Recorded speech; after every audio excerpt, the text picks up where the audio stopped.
அது அவர்கிட்ட தான் கேட்கணும். ஒரே நாடு ஒரே தேர்தலுங்கிறத முதல்ல கொண்டு வந்தது காங்கிரஸ்.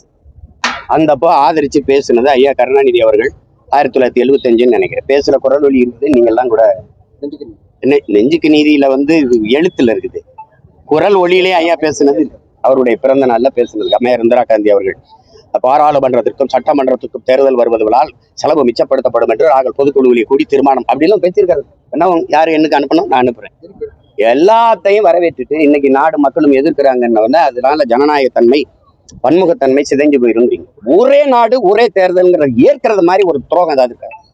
உங்க எல்லாரையும் கேட்கிறவங்க மனச்சான்று, இந்தியா ஒரே நாடா? பல நாடுகளில் ஒன்றியம், 28 நாடு, 8 ஒன்றிய பிரதேசங்கள், யூனியன் டெரிட்டரி, யூனியன் பிரதேசம். இது எப்படி நீங்க ஒரே நாடுங்கிறீங்க? என்னுடைய மொழி, என்னுடைய கலை கலாச்சாரம், என்னுடைய பண்பாடு, என்னுடைய வழிபாடு எல்லாமே வேற.